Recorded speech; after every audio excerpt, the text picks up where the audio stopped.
Good evening, and welcome to Couch Conversations with the Doctors, where health is wealth. What night is it tonight? It is Monday night, and it is time for Couch Conversations with the Doctors. As always, we're going to go around to our esteemed paneled guests while they introduce themselves, starting with that doctor that's known on these streets as Dr. 100. That's our very own Dr. Maya Green. Dr. 100, come on now. How you doing? Good evening, everybody. Thank you, Nikki. Thank you, Congressman, for making this forum available. I just want to give a shout out to all the community who's with us, and a shout out to my esteemed colleagues. I'm ready to learn and learn with and from our community. So let's go. Oh, I got on my Chicago shirt, y'all. Outstanding.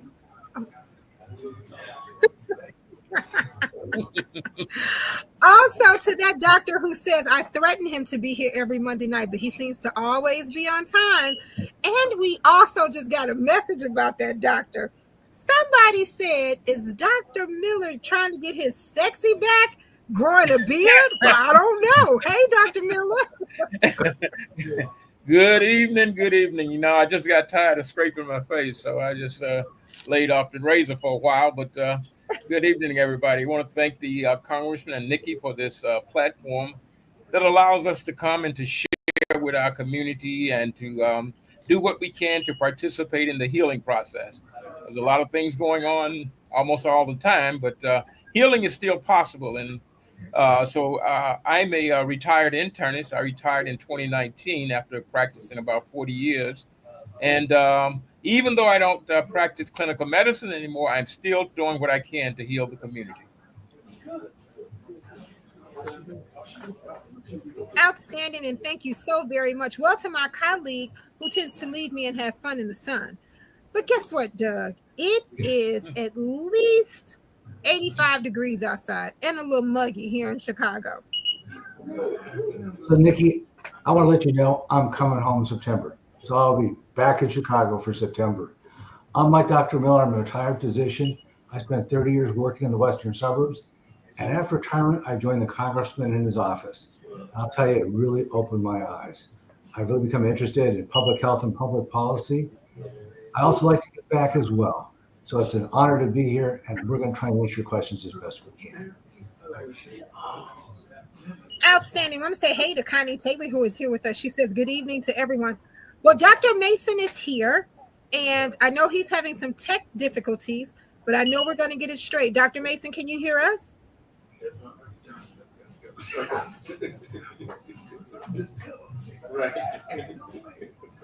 Well, while Dr. Mason is still working on that, I'm going to introduce our guests for the evening. We have a great guest who's a graduate of Yale Medical School, and he's an internist who is really concerned about that cardiac metabolic profile. I saw you, Maya. I love it. And that's Dr. Keith Hopkins. Hello, Dr. Hopkins. But now let's share this. You know, he is actually a board member of HSI. And when I asked Donald Dew, who's the president of HSI, tell me something personal about him.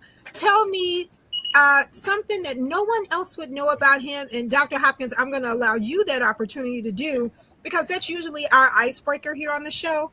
Mm-hmm. But I want to tell you what Donald Dew said. Mr. Dew said that your special sweet spot is the fact that you sit on his board. That is probably the most important thing I've done in the last 2 years. Okay. But like has been said, I'm a doctor of internal medicine. I specialize in diabetes, hypertension, kidney disease, and heart health, all the things that are really impacting our neighborhoods, our communities, our city, our country in a negative way. Probably the two things that no one knows about me is, one, my wife is from the heart attack belt that involves New Orleans. And two, she's a vegetarian, a vegan, and I still eat meat, but I'm winding down, right? Because we were all young once. We learned, as you know better, you'll do better.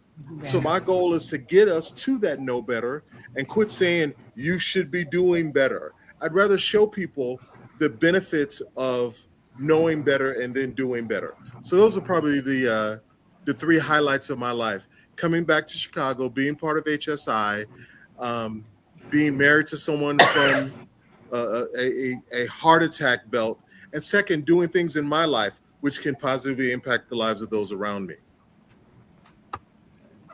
Exactly where is your wife from? Is she from New Orleans in Louisiana? Yes, New Orleans, Louisiana. Exactly. Yeah. So my family, my mother's family is from Louisiana as well. New Orleans and Baton Rouge. And my dad's family is from Arkansas and Memphis. So we are very familiar with that area. But I'm wondering, what does it look like at your house eating a hamburger at dinner time? So the fun thing is, and I've watched her do this, if she's making me, let's pick something that our parents all made for us, meatloaf. She will be gagging while she's making meatloaf because she doesn't even like the smell of meat anymore. And I don't know why I don't just go vegetarian, because she'll make me a steak, I'll cut it into quarters, and it'll take me 9 days to finish it. So, I might as well just save money and eat less meat. But I will tell you that I do eat 2 salads a day. I eat a lot of soups and broths and stuff like that. It just has little bits of chicken and stuff in there. So if you're gonna do something, do it all the way. So I'm just gonna say I'm not doing it yet, but I'm making my way. All right, fantastic. To the man who makes this possible for us each and every Monday night, to the one who teaches us that true wealth is your health. That's our very own Congressman of the Absolutely. Illinois 7th Congressional District, Congressman Danny K. Davis. Congressman? Well, let me thank everybody for being on. Let me also, though, just mention that I had such a wonderful weekend outdoors, interacting with people, walking the Bud Billiken Parade, visiting the Taste of Bellwood, being involved in all of this good stuff. And nobody could accuse me of campaigning for re-election because I've already indicated that I won't be doing that. But just being out involved with community and in seeing people, talking with people, eating Italian ice in Bellwood, and seeing all the people come out. I think the Bud Billiken Parade had more people out enjoying it this year Yes. than I've seen in a long time. And I don't think there's anything more important than a sense of community, community coming together in unity and unifying around concepts and ideas, and recognizing that when we unify, we can beat back efforts to change the way we live.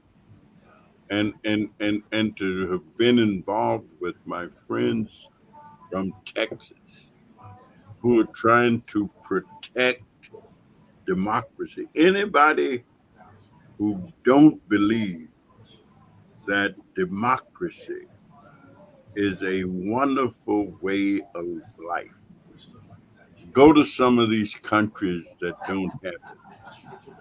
Go to some of these countries where if you say the wrong thing, you're locked up. Go to some of these countries that if you say too much of the wrong thing, you may be killed. Mm-hmm. And nobody remember that you existed. So America, my country, tis of thee. The way that we live is worth trying to keep it. It's worth trying to save it. It's worth trying to make it better.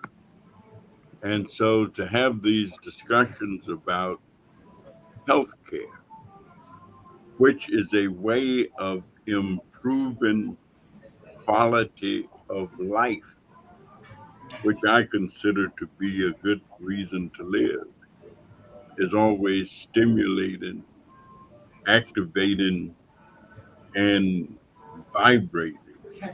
So thank all of you for bringing your expertise, for bringing what you have spent years learning, practicing, and experiencing. So I'm pleased to be a part of this discussion. Dr. Hopkins, we thank you very much for joining us, and we're ready to get it on. Absolutely. Absolutely.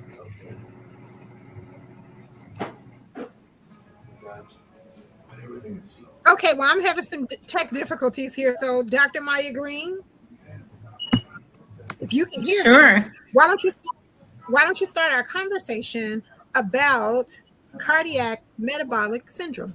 Okay, I don't know if I should start it off, because we have an expert here. You know what I'm saying? That I want to, maybe I'll start off by asking the question.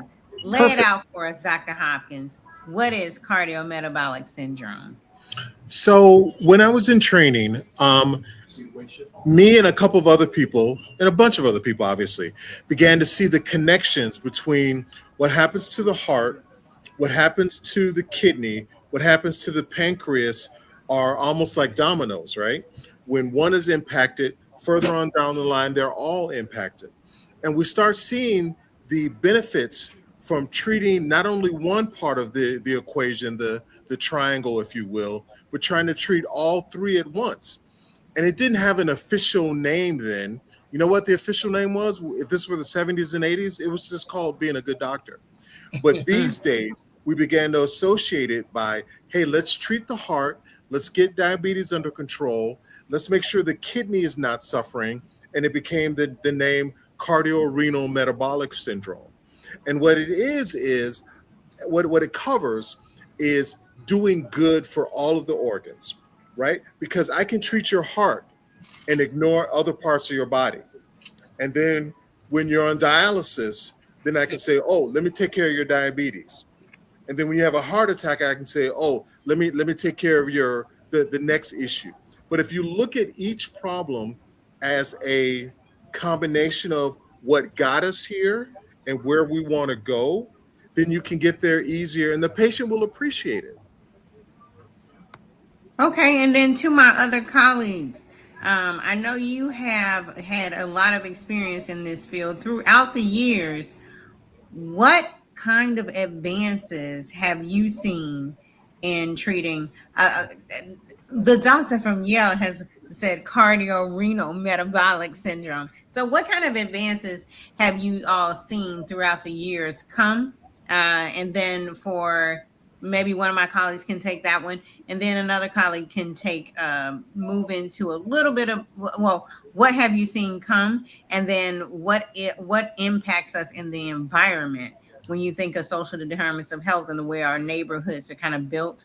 What have you seen there? So I don't know which one of the colleagues want to take it. I can take it if you Yeah, want. no, I'll jump in. Okay. I started. Well, I graduated from medical school in 1975, so I sort of give you some. And at that time, I mean, people were talking about the organ systems as though they were separated and had not much to do with each other, except they happen to be within the same person. And we were, looking for problems within. If you're dealing with the kidney, it is though this is a kidney problem, and it is not associated with a heart problem. Um, and so, as time has progressed, and evaluations and studies have been done to show that these diseases or these organ system diseases are affected by the same thing that's happening in other parts of our body, and that if we are going to do good for the patient, is that we have to address it in that way, and not just look at a damaged organ, but look at the whole process. If we're going to control the diabetes, we have to make certain that we do that, and that we monitor what's going on in terms of the cardiovascular system. We monitor what's going on with the kidney, and try to protect those organs from damage, because the very thing that damage the heart which is vascular disease, also damage the kidney.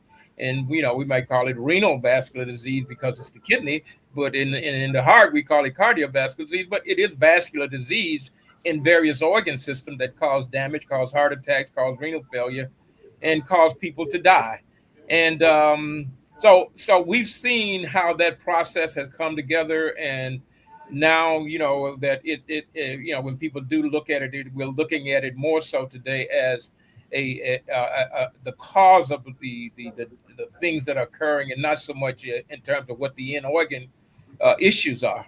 So that's one of the big things that I think, one of the important things that I think that we have advanced in.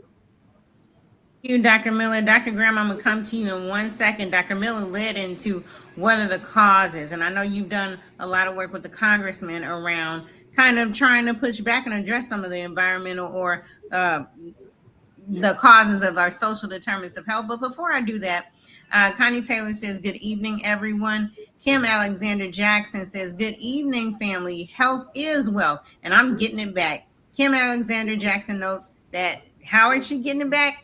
Lost 22 pounds. The doctor took her off her high blood pressure medicines after she was on it for 11 years. But this year she said, not today. She got her health back. And we're just excited for you and encouraging you in that, Kim Alexander Jackson. And then Nellie Parnell King says, good evening, everyone. Dr. Graham, what kinds of things are the causes of this around us? And what kinds of things have you seen? You're muted. I think you're on mute. So this is interesting because I can respond to this two different ways. Because I specialize in the treatment of diseases like rheumatoid arthritis and lupus. And those are diseases that are characterized by a very intense chemical reaction called inflammation. And we were seeing people having problems with heart disease and cancer that people thought were due to the medications. It turns out the longer we have inflammation, the higher risk of damage to your blood vessels and getting heart disease, and the higher risk of developing cancer. So we knew that what's going on internally links everything together. And I can share with you that when I was in the congressman's office, I learned about the social determinants of health. And I discovered that the physician can prescribe, but the things that go around in the patient's environment are far more important. If they can't get healthy food, that's a problem. If they can't get to the pharmacy to get the medications, that's a problem. If they live in a neighborhood that's environmentally challenged and they don't have the opportunity to breathe clean air or drink clean water, all of those things contribute to the illness of the body that contributes to problems with the heart, the lungs, and the kidneys. A real good example are the lungs. Many of my diseases will damage the lungs, which increases the pressures for the heart to work against, which then can lead to heart failure. So essentially, your whole system is linked together. All of these things are important. Thank you so much, Dr. Graham. Coming back or to anyone, you all know I talk a lot about primary prevention, secondary prevention, and tertiary prevention. Primary prevention means everything we're going to do to make sure that disorder, that disease stays out of our community, out of our family. What are some of the primary prevention strategies any of you have used for your patients, or you want to throw some out there for the listeners or the people on the online today? Primary prevention strategies for staying away from cardio, renal, metabolic disorder. Well, I'm going to say that the very first thing is have that annual checkup. So much of what goes on is silent, and you can't tell. You can't tell if your kidneys are working well. You can't tell well if your liver's well or not. You can't tell about your blood pressure. So it really helps to get that annual checkout and to have all of those things looked at. And as someone once said, the earlier you find it, the easier it is to fix it. The longer you go without fixing it, the harder it is to recover your health. I'm also a big believer in vaccinations because one, vaccinations are safe. And number two, if you do get the illness, it keeps you from experiencing the most severe form of the illness. So as I'm fond of saying, it's like wearing your seatbelt. Doesn't mean you won't get in an accident, but it means you're not going to go through the windshield of your car.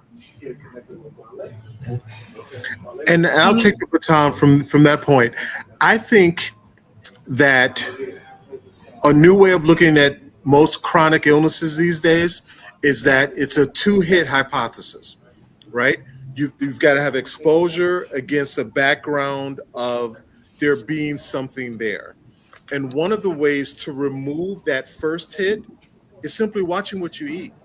I think we're learning more and more how important healthy diets are, the components that make up blue zones, healthy diet, community connections, managing stress, all of those matter against a background of my mom had diabetes, my dad had diabetes.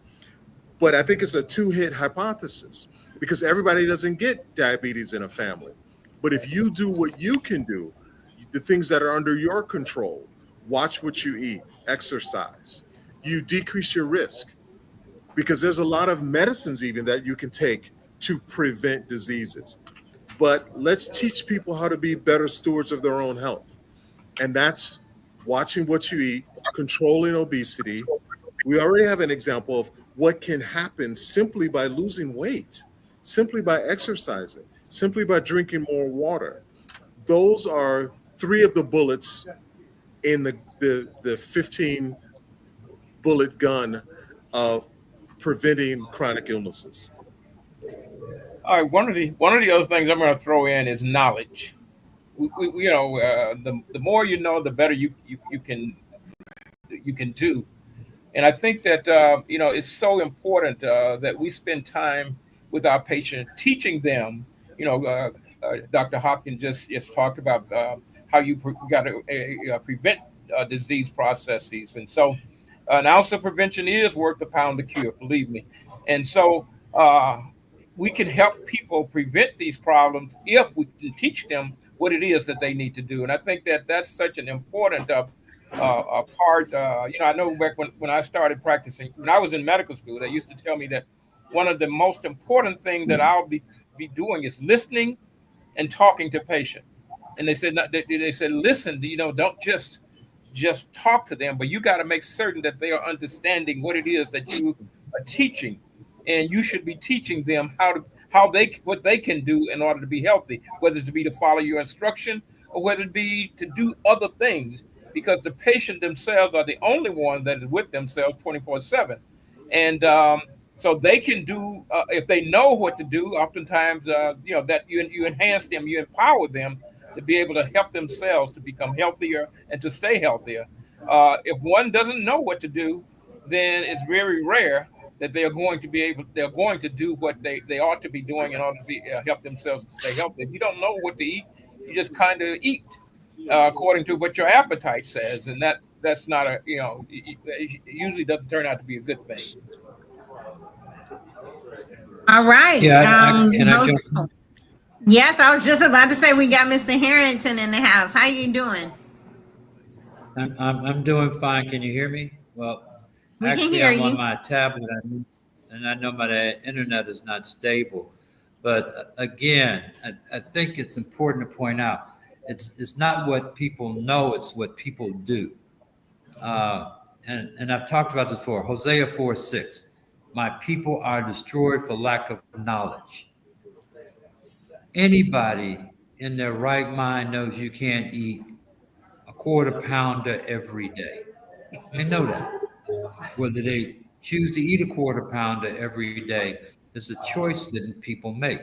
And food has been marketed to such that people have lost what the realistic idea of food is. If you think eating hamburgers and French fries every day is healthy, or you don't care whether or not it's healthy, and I also have observed people that are overweight, and I'm pretty sure that anybody that's overweight knows they're overweight, whether they get on a scale or not. So it's not that people don't know these things. What you're talking about is right. The question is, how do you get people to do those things? Because we have a lifestyle that a lot of people are leading that are unhealthy because they're not eating the right things and they're not moving.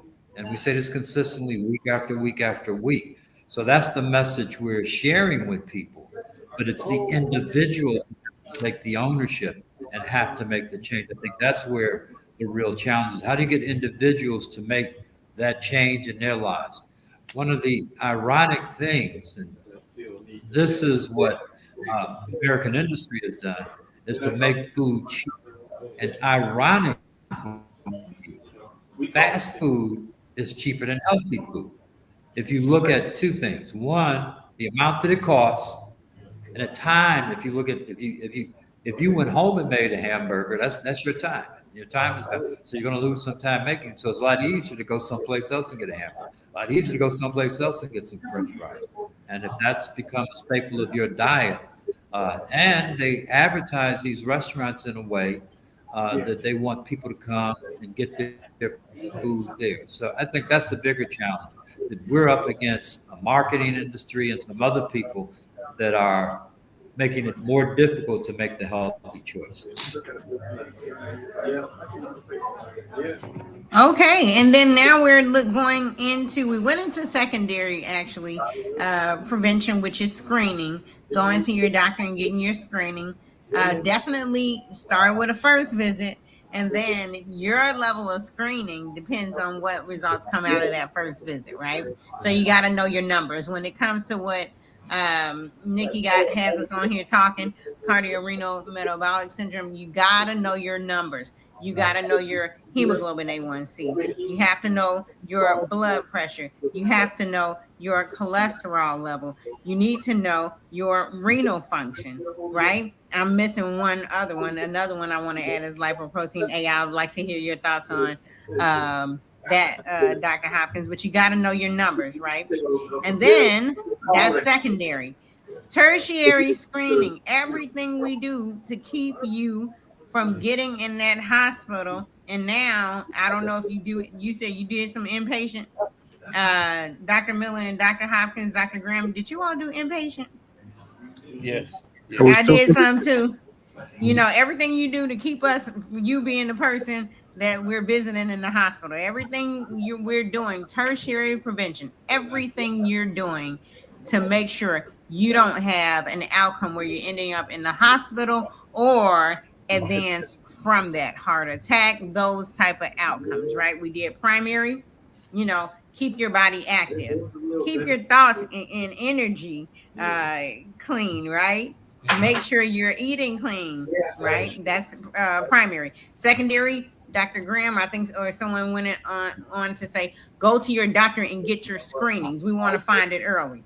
Because if we can do the secondary prevention, if we can find you doing secondary prevention, we can lead into tertiary prevention. Everything we're doing to keep you from having a negative outcome. Ironically, and I'm just going to say I'm family medicine, Dr. Hopkins, and Dr. Miller, you're internal medicine and you were internal medicine, but you're a specialist, right? Okay, so family medicine here, family medicine, and I'm sure that the rest of them want to point out a lot of the primary and prevention, you can get screened for other further poor outcomes, but a lot of the primary prevention actually has a role in tertiary prevention. For example, once you're diagnosed, or if you get a screening with an elevated blood pressure, or if you get a screening with or decreased renal function, things like that, or if you get a screening with elevated glucose, going back to activity, going back to clean eating, clean thoughts. Knowledge is one of the actual medicines, right, that Dr. Miller mentioned. Those things actually have a way to prevent those chronic diseases from going to tertiary, right? So those things still have to play. So just because I got diagnosed, I'm a person that got diagnosed with prediabetes. Just because I got diagnosed, I'm like, oh, well, I guess I won't do all this other stuff because I already got diagnosed. No, those things that were in play in primary are still in play because they're still helping me sustain a healthy life. Just like Kim Alexander Jackson, I'm going to be like you, But what other tertiary preventive medicine people on Mr. Harrington, the rest of us, do we want to talk about for cardiorenal metabolic syndrome? Okay. Okay, I don't hear anything, so I'll just head off. I'm sorry, okay? Did you address that to Mr. Harrington or to me? Oh, to everybody, to the panel, whoever want to hop in. So I'll take the baton. Starting from a tertiary perspective, you can involve medications, right?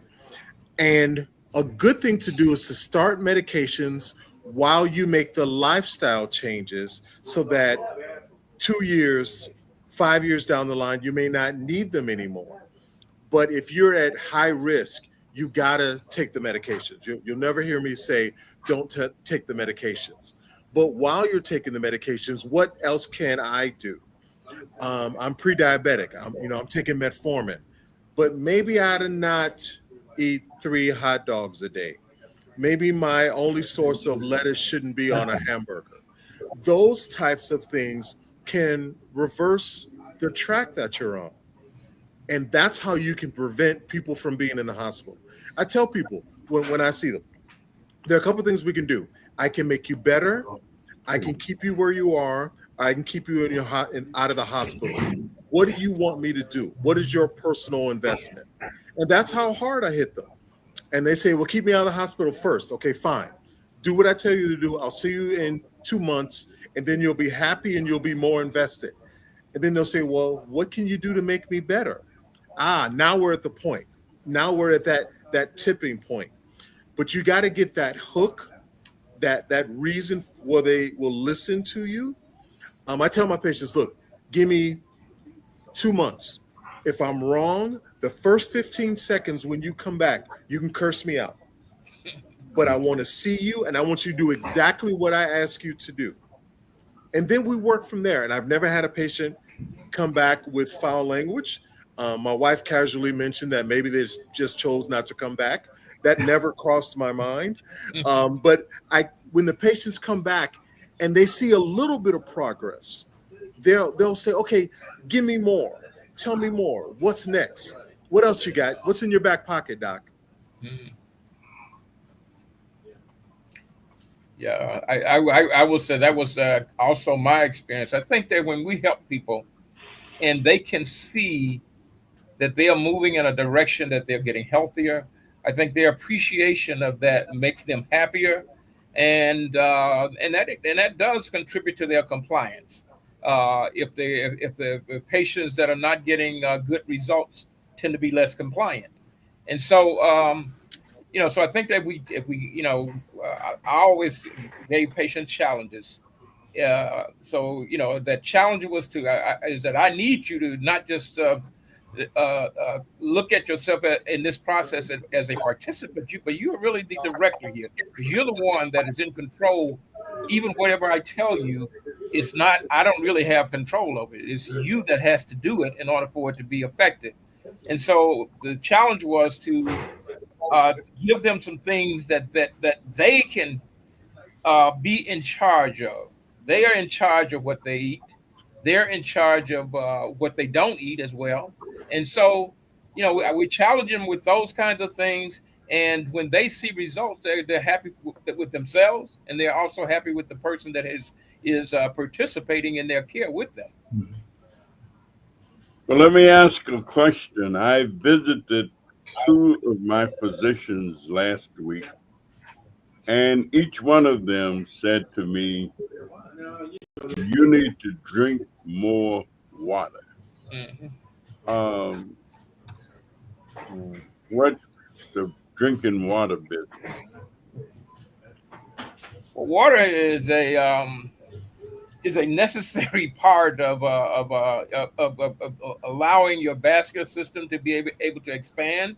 If the vascular system collapses and when you get dehydrated, the blood doesn't flow the way that it needs to flow. And all of your organs need blood flow. And when you're dehydrated, a whole bunch of other cellular processes occur, and as the cells are damaged from lack of blood flow.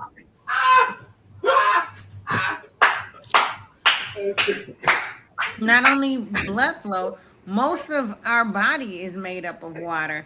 And you got blood flow, like Dr. Miller said, you got digestion, water aids in that. The movement of our joints, the water helps with that. It helps to lubricate joints, helps with various organ function, right? Because there needs to be an ebb and flow or a concentration of minerals to water in the body, right? And then the transport on the end of blood flow, like Dr. Miller said, is the transport of those nutrients. Why does like Dr. Miller said, why do the organs need blood? We need that blood to flow because the nutrients that are sitting on the blood cells and in the actual blood, that's how our organs get the nutrients. Water also helps to regulate temperature in the body. That's why a lot of times when it's hot outside, I know my mom, if she's listening, when it's hot outside and I find out she didn't drink her required minimum of 70 ounces of water because I'm a Virgo a day, I'm like, oh, you signing up for the micromanagement program, because you need that regulation, and especially, Congressman, at times like this when the temperature is just too high for us not to rehydrate ourselves, right? Going back to the temperatures that are going on this week, everybody's going to need at minimum 5 of those bottles of water. If you're not a bottle of water drink, I always say there's bottles of water because when I'm talking to patients, I'm like, you need these ounces, and they're like, what is those? I'm like, drink at least 5 of them bottles of water, and then you'll be all right. So if that's how you think about it, just get it in, or get you a bottle size, refill it. I'm one of those people, I don't like all the plastic, but refill it. But you need water. We are mostly water, so you're gonna need water to live, and especially right now, drink your water. Also try to stay in between the hours. I say it says 2 to 5, the official ones, but I say like them hours of 11 to 5. Try to go ahead and stay indoors, especially when it's hot outside. You brought up an important point. Not only are we made up of mostly water, but you won't heal properly without it. Yeah. We'll change our oil more often than we'll drink a gallon of water. Yeah. Mr. Yeah, I'd Harrington, like was your hand to up? jump Dr. in. Meyer, you also brought up an important thing. Yes, it was. You said that you don't like the bottles because one of the things that has been coming up lately, and I think that they actually have passed a law in Illinois that now that they have to go and figure out who has lead pipes, that their watering system, and that will have to be that'll have to be changed. I live over in Oak Park, and I know that they've been changing the pipes on my street, and apparently that's something that's got to go. I mean, that's all over the state, and I mean, I've been living here since 1980, and they never told me I shouldn't be drinking this water. Now, I most of the time I never really drank. I drank, I have a cooler, and I drink the water because it's in the bottle, and the bottle goes through the machine, and it cools it. So I like cool water, but they never, until recently, they never told me I should not be drinking this water because it has too much lead in it, and I'm just wondering how many people have been affected by the amount of lead in our water that just don't know that this is an issue. Just as you talk about, we've had lead pipes for a number of years. People leave the water outside or leave it in a warm place, and they for a long period of time, and then they go back and drink it, and that's a problem. Can you Mr. hear me? Harrington? Yeah.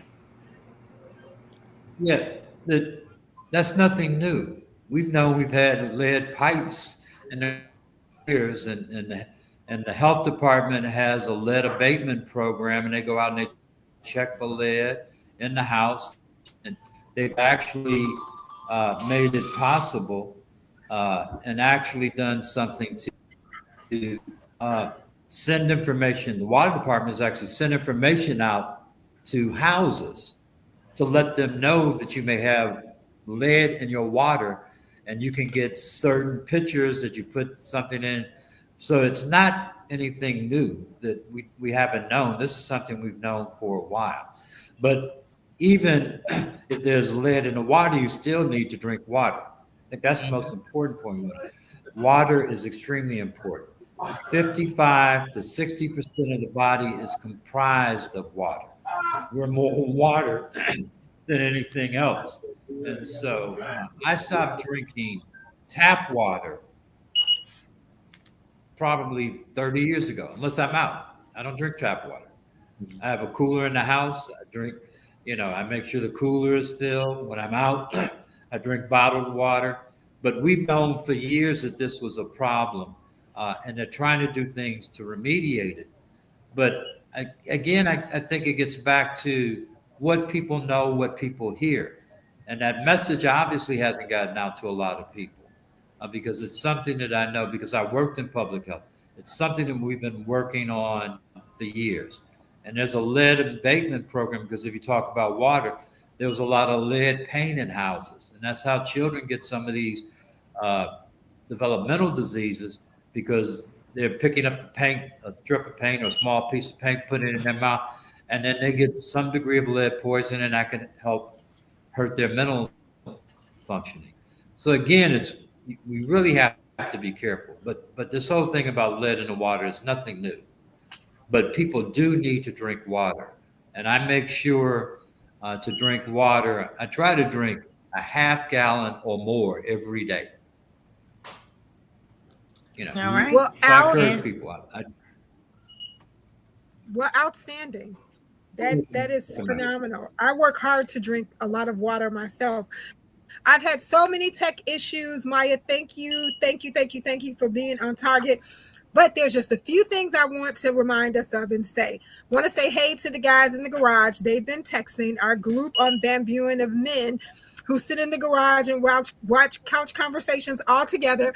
We know that you're here. I want to say hey to the Core Center. The Core Center too is inboxing saying nobody's saying hi to me. So hey to the Core Center. Know that they are working, but they are watching just as well. I want to say hey to Alderman Pat Dow and also to James Montgomery, who is also here with us as well. So we want to say hey to all of you. Have a question from Instagram. The young lady on Instagram says, how does marijuana usage and eating affect your cardiac metabolic profile? So anything that you burn and inhale is unhealthy for your heart, your lungs, and your blood vessels. In spite of what somebody may circulate on Facebook or social media, any inhaled combustible will start to injure your blood vessels and accelerate the damage to coronary arteries. It'll also accelerate the damage to your lungs and may contribute to the risk of other bad things happening. So that particular habit, although it may be pleasurable, may not be the healthiest for you. I respectfully All concur. right, oh, so Dr. Hopkins, you concur? Absolutely. Absolutely. The job of the kidney is a filter. So the more unnatural stuff, or not unnatural, the more poisons you put in your body, the harder it's got to work to filter it. All right, Dr. Miller, you're nodding. Come on. Yeah, I mean, it's one thing that make you feel the way that you like feeling doesn't necessarily mean that it's Good for you. it's healthy for you, and it doesn't mean that it's not harmful for you. So I think that there are things that people enjoy drinking wine, but again, a small amount is probably not harmful, but if you overdo it, it's going to cause damage to your liver and your heart and other organ systems. So what we have to always be careful and know exactly what it is that we are doing for ourselves and to ourselves at the same time. So I think another important question, Dr. Miller, is when you get high, what do you do? Do you go for the Big Mac? Do you go for the pizza? Do you go for the ice cream? Do you go for the pies and cakes? All those things are leading in the wrong direction. I think it's pretty hard to get high and not make those kinds of choices. So I agree with you. A little bit might be it might be all right, but if you do it regularly, you may be walking down the wrong road.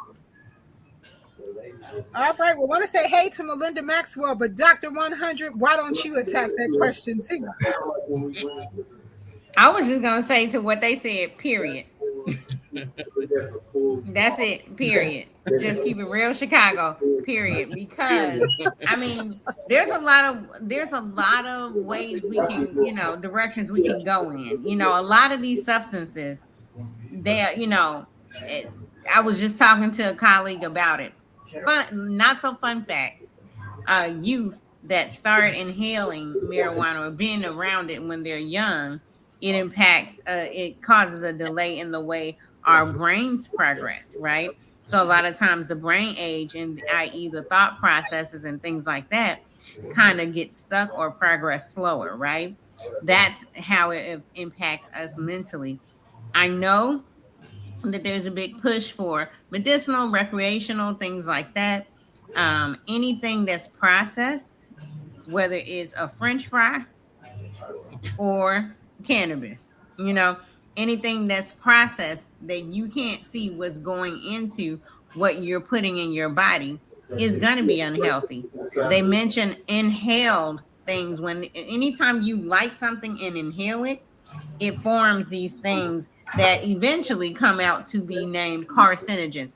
Maybe they ain't named it that today. You know what I'm saying? Maybe they named it with cigarettes and other things like that. But anything like that you inhale does have the impact on damaging of your lungs, things like that. And then, Dr. Graham, Dr. Graham, did you just say nobody gets high and eats arugula and has a healthy smoothie?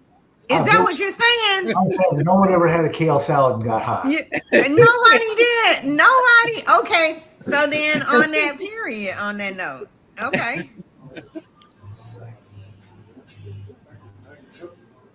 Unless you the one didn't type it in the chat, but I don't see nothing. I know. Oh, so nobody. No, go ahead. I was gonna go to Dorothy Murphy because I didn't say anything. Mm-hmm. If I don't know what's in it, I don't recommend it. So the congressman said if he doesn't know what's in it, he doesn't recommend it. So nobody's getting high and eating rutabaga. That's what they're saying. Well, did you read Dorothy Murphy's comment, Dr. Maya? No, I will right now, though. Comment. She says, "Oh, go right ahead." All right, good evening, and thanks again for educating the community here and in other states, especially my Mississippi peers and family. Hello, Mississippi. Thank all of you, and especially Congressman Davis. Y'all don't want me to get into thanking Congressman Davis. I mean, it's all about the giving of flowers. It's all about the legacy. It's all about, in our community, the receipts, okay? And we do want to say thank you, Congressman Davis, because you definitely have, where I come from, receipts of what you've done in the community and what you're going to continue to do, because that's who you are. We know that. So I know she ain't type all that, but that's what I'm going to say every time I get a chance to say it. So. Well, I know you guys hate when I say this. I know you do, but it's our time. So with that being said, there's a few announcements that we have to make, and then we're going to go around and do our Until Next Mondays. So first of all, just want to remind everybody about our picnic and parade. That's right. It's the Congressman's Back to School Picnic Parade, World Health Day, Technology in the Park, and all those great things that go on. So come out and join us on Saturday, August 16th. Parade kickoff is at 9:00. Line up early, be there by 8 to get in line and get your number so you can be in the parade. It's just about a 5.5-mile walk down Central into the park. And then we have a great time in the park doing all types of stuff. And then we also turn the park into a mini healthcare center to make sure that we begin to get you on the right track when school starts back. And not just for the youth, but for our families. This is a family fun function. Come out and join our FQHCs who will be out there. And guess who's going to be there? And they're here with us today.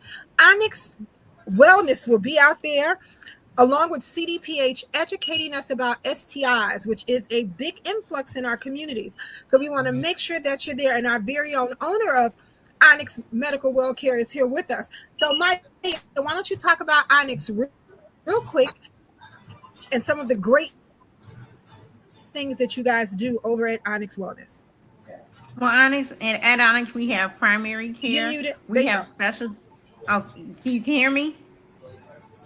Yeah. All right. At Onyx, we have primary care, and we care for people from the root to the tutor. we care about you in all the ways, in all ages. I'm family medicine, so we care all ages. We also have substance use support. We have sexual health and HIV support. We have IV hydration. So cold and flu season is getting ready to come upon us. We have IV hydration. We have a wealth of things. We now have our food is medicine program. And that's really going back to what the doctors here and what everyone here has talked about. That's really making a push in that primary prevention space, really putting the healthy foods with Dr. Jafunza Wright, really putting the healthy foods in communities where there is food apartheid, as I call it. Or what did Dr. Mason say? Food desert. So we're doing the wraparound holistic care 360 talking, yes, addressing those 15 minutes an hour you in the exam room, but also we out here in the streets all over Chicago. Oh, go this way, all over Chicago for those 23 hours that you're not in a doctor's office, because science shows that's where the impact is, and that's where Onyx is, where the impact is. Yeah. That must have been good because Dr. Miller said, yeah. All right.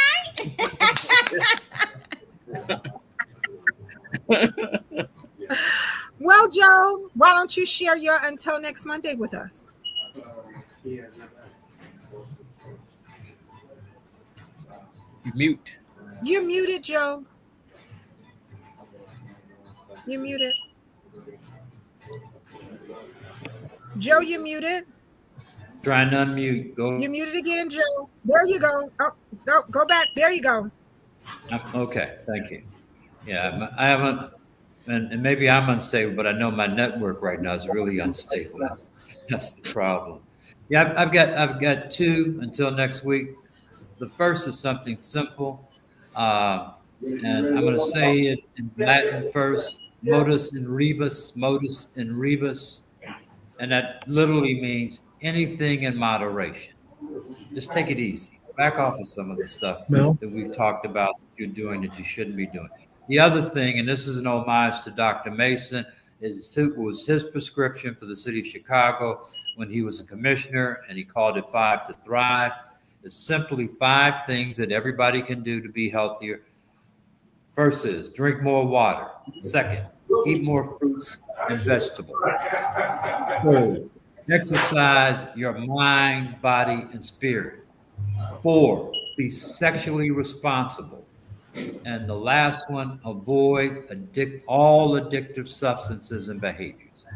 You do those 5 simple things, you'll be all right. You'll be healthy. Thrive and thrive. So before I go to Dr. Miller for his until next Monday, I did get a question from the Core Center that I forgot to ask, and I do want to make sure that we answered their question. And the question is there a such thing as vertigo season? And if so, what is vertigo and why does it seem to be so prevalent this time of year?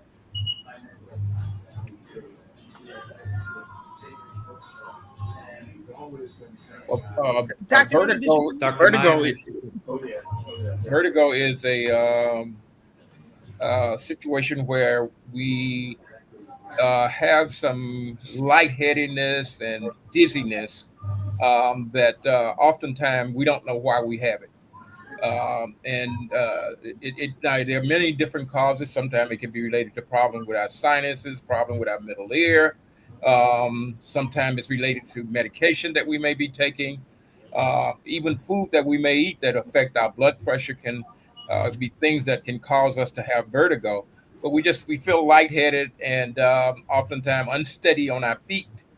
And now I don't know about this terminology called vertigo season, but it occurs all year long, and so that's what vertigo is. I don't know if someone else might be aware of the vertigo season or not. Yeah. Did someone else want to? Okay, I can hop in. Vertigo season, when people is a time of year when people perceive more allergies, depending on where you live. it's a different time of year, right?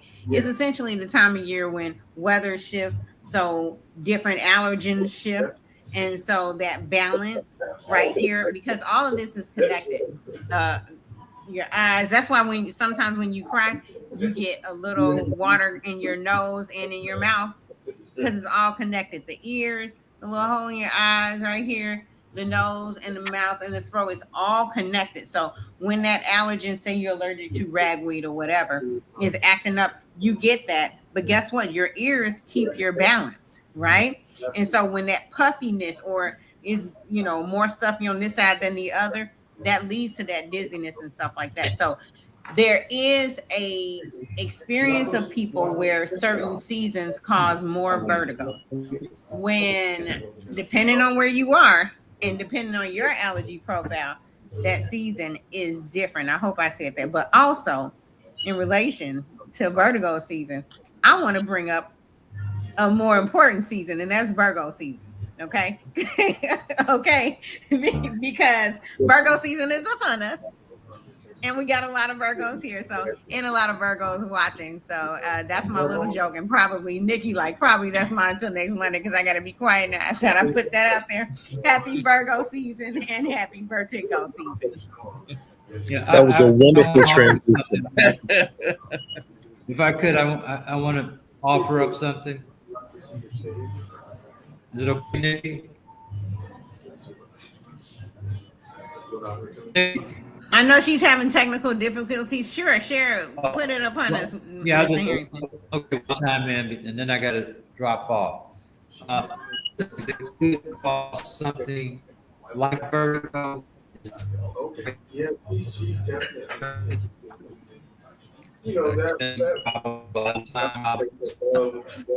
Lack of food could mimic some maybe because they're dehydrated and not drinking enough water. But I'm down to less than 20% batteries. I got to sign off. It sounds like Mr. Harrington was saying something that can help is making sure you're balanced and you're drinking enough water, especially in temperatures and climates like this. It can contribute to dizziness and other things. I don't recall who gave until next Mondays. Dr. Graham, did you give one already? Well, you know, I was just struck by the term medicinal. I'm just going to recommend to the audience that if you want to know is it medicinal or not, talk to people like Dr. Maya and Dr. Hopkins. Facebook, Instagram, TikTok, you name it, are tremendous vehicles for advertising. And advertising is designed to sell you something, and medicinal is one of those trigger words. Because that's her love. You're not held to the same level of accountability. So if you want to know whether something's medicinal or not, check out Dr. Maya and Dr. Hopkins before you try it. Because it may be medicinal to their pocketbook, but not to your health. Thank you so much. Outstanding. Outstanding. Well, Dr. Miller, did you do your until next Monday? No, I didn't. So until next Monday, I want to just make certain that you know that our audience will remember that you're the one that can that is the most important person when it comes to your health. Number one, you're in control.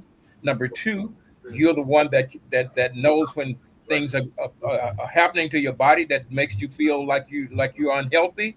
You're the one that know what you're doing when you're eating what you shouldn't be eating. So take that responsibility and make certain that because you're in control, that you control it, that you do your job as well as the other people that you involve with your healthcare. You involve your physician, you may involve your family, and they all will accept probably their responsibility. But also, you're the primary person, so take control and make certain that that you're doing what you need to do to make sure that you're as healthy as you can be. Outstanding, and thank you so much. Well, Dr. Hopkins, this is your opportunity to share with our community your thoughts until next Monday. What would you like to share with them until they come back and join us next Monday? So a wonderful pyramid has been laid. So I'm going to build on that. There is such a thing as personal responsibility. Absolutely. But when you go to a doctor, when you go to the plumber, when you go to an electrician, you expect them to do their job. Some of that responsibility falls on us.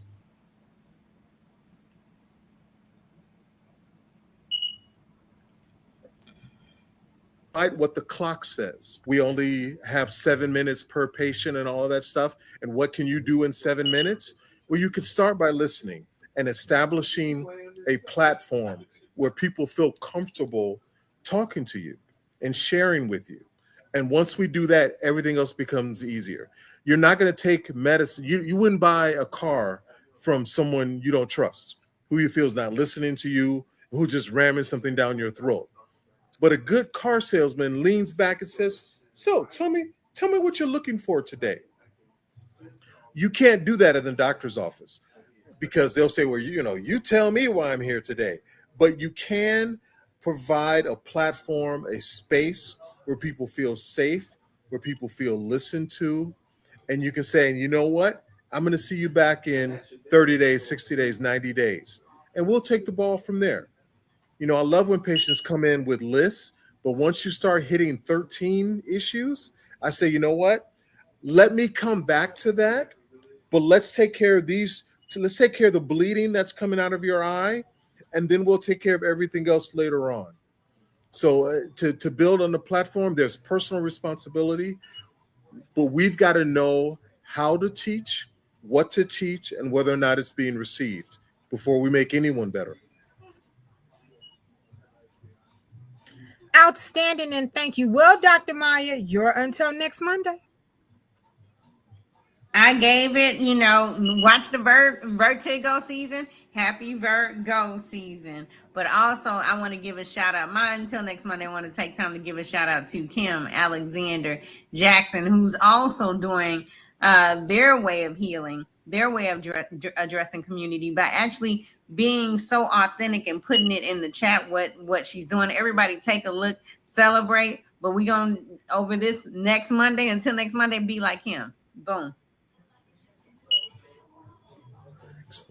I know that's right. Well, Congressman, as always, take us home.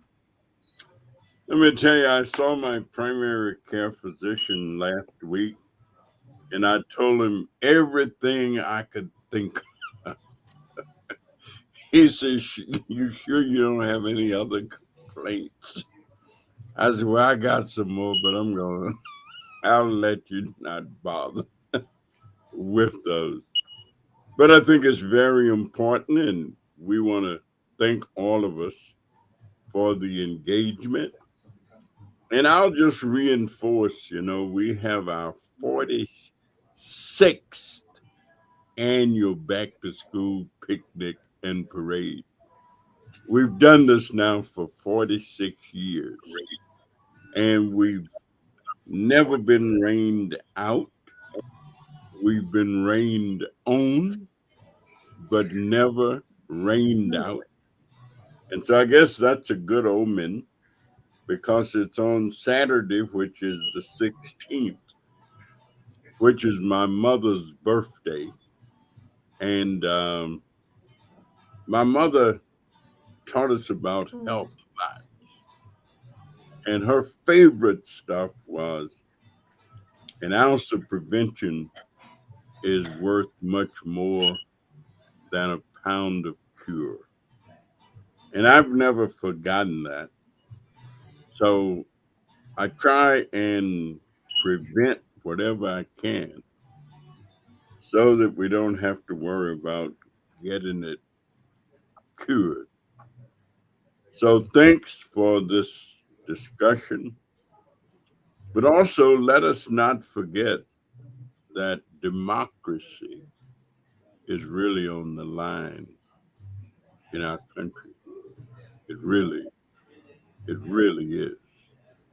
And we've got to do everything we can possibly do to not let those democracy destroyers destroy our way of life, destroy our quest for knowledge, destroy our utilization of knowledge.